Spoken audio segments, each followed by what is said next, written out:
Hi, I'm back, and tonight we're going to make eggplant two ways. This is not because we're a fancy restaurant, but it's because I need to eat lunch tomorrow and dinner tonight. And I also wanted to show you what the eggplant looks like when it's finished cooking, because it takes about 45 minutes to cook. So we're going to use the first eggplant that I cooked and make baba ganoush. And that's going to go in the fridge for lunch tomorrow. And we're going to take the second eggplant and we're going to stuff it with lamb and some vegetables. One of the things that's nice about this recipe, the dinner one, is that you can make it vegetarian. You can do it without the lamb. You can make it low carb. You can do it without the rice. You can make it dairy free. You can do it without the feta on top. You can do a lot of different things. And it's pretty flexible too, so like if you have a mixed household, some carnivores and some vegetarians, you can cook the lamb separately and do everything else together and add the lamb at the end. So it's really easy, it's flexible, basic, my kind of recipe for a Tuesday night. I mean, it's Tuesday and it's already been a week, right? So first we're gonna take, this is what the eggplant looks like. You see, one of them I couldn't get the tag off it, but that's okay, because we're just using it the inside. When you take it out, now I cook it on foil. So when you take it off the foil, you can see it's kind of browned. And see how it looks kind of deflated? That's the way it should look after it comes out, but it's gonna look puffy in the oven because it's puffed up with steam. So don't wait until it wilts in the oven. We wanna cook these at 400 for about 40-45 minutes. But for the baba ganoush, I mean, basically all you do is you take your eggplant and you get a spoon. I love this spoon. It's bigger than a normal tablespoon. And you just kind of scoop out the inside into a blender. And we'll do this with both of them. And it kind of sticks to the stem end. You just need to pull it off. And something that I want you to notice something for later with the stuffing is you see how it kind of comes into striated things. This is how we're going to stuff the eggplant. We're not going to scoop everything out to stuff it. We're not going to torture it. We're just going to gently move the fibers aside and put our stuffing inside. All right, let me get this second one into the blender. And you don't want the skin in there. The skin is not good. Now, you know, a lot of times people will say to put salt on an eggplant. I'm just gonna rinse my hands really quickly.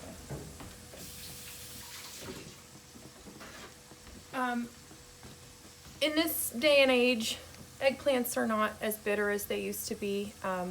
We don't pick them as old. People are very eager to get things off the vine and onto your table. So they're not old, they're not bitter. You don't need to salt it for this. The only time you need to salt eggplant is like for an eggplant parm when you want to get the water out before you bake it, so it's not this big goopy mess.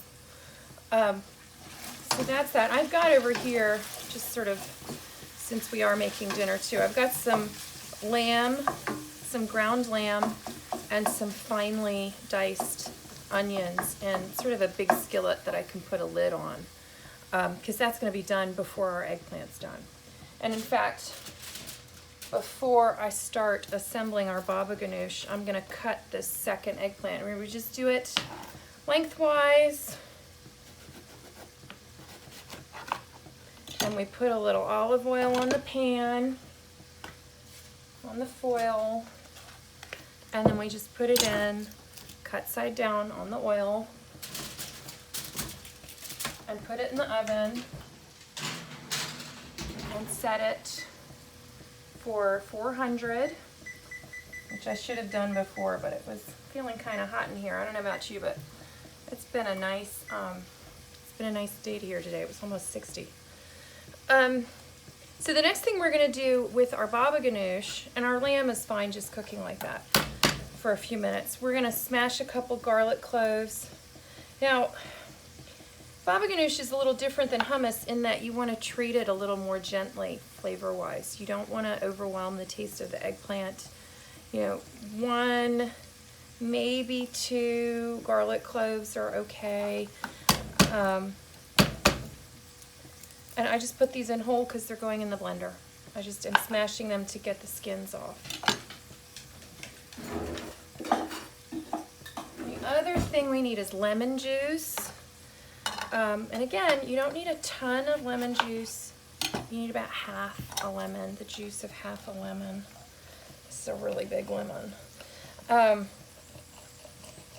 that is, I love this little lemon juicer thing. It's really inexpensive and it's so handy. It keeps the seeds out and it measures. So there you go, half of a lemon, about 1/4 cup of olive oil. And I know that sounds like a lot because it's in cup lingo, but it's just 4 tablespoons. And then the last thing is tahini, and this is a new one, so of course I should have opened it before we started because I'm going to sit here and struggle with it. Goodness, well, I can't get it off. I can't get the lid off. This is typical. I'll get the tahini in a minute. The last thing we're going to need is smoked paprika. And the reason that I add this, it's not canon, but the reason that I add it is that most of the time in the Middle East and India, when they're cooking eggplants for stuff like this, they're cooking them in the coals of a wood-burning fire. So traditionally, eggplant, the baba ganoush has sort of like a smoky flavor, so this is a little bit of a cheat. But, you know, I don't have a wood-burning fireplace. Let's see if I can get this tahini open.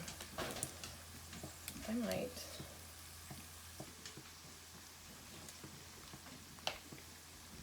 might never get it open. And then what will we do? I guess we'll move on. Hi, India. India, would you do me a favor? Oh my gosh. How am I ever going to get this off? I think you should. No, India, it's not. That's not the thing. It's this. Okay, bye.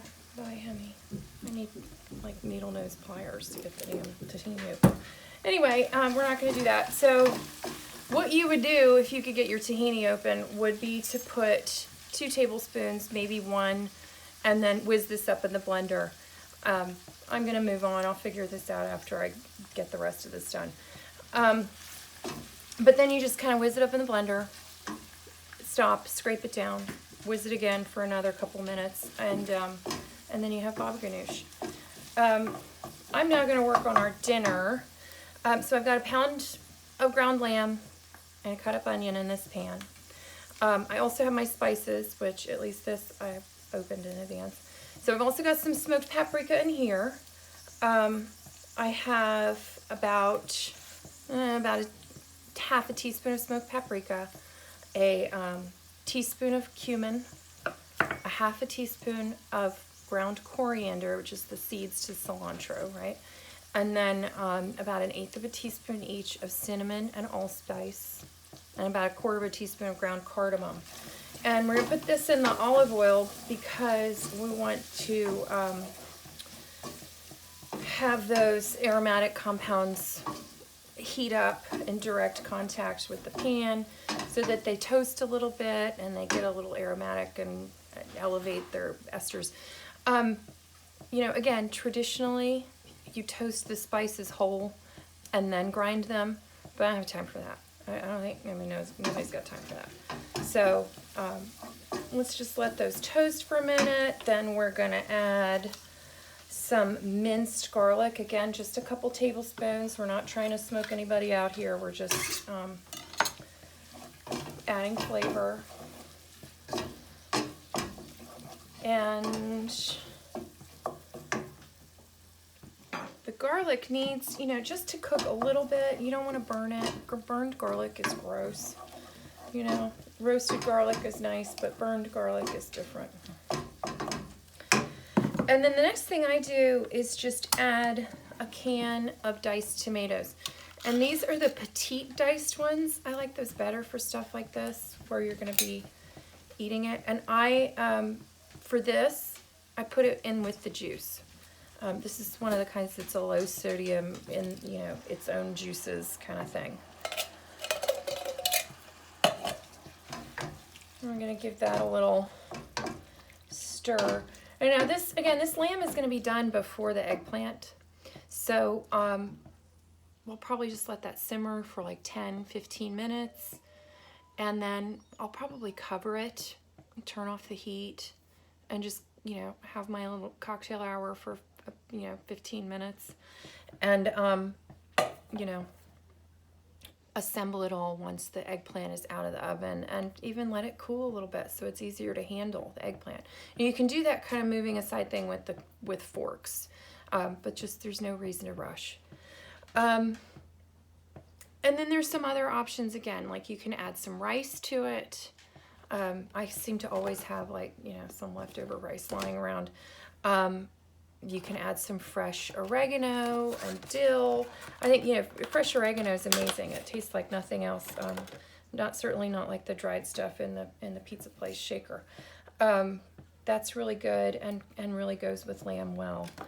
And then once this is all finished, just stuff your eggplants. Put a little feta cheese on it if you want, or goat cheese is good too. I'm not eating the feta because even though, you know, traditionally feta cheese is made with sheep's milk, but for whatever reason I picked up this one, it says made with cow's milk, and that happens a lot in the US, and it's just, you gotta read your labels. But since I gave up milk for Lent, dairy for Lent, I'm not gonna make myself sick just to make it taste better. But if you do that, so then once you're all stuffed, once you put the eggplant together, you put it in the oven at more like 350 for about 20 minutes, because all you need to do is reheat it, heat it through, get that cheese a little melty, and then you're done. Then you have dinner. I'm really sorry about the tahini, but then, you know, then again, the blender would have been too loud for you to hear me, so you know what to do. You know how to use a blender. So good night. Have a good week.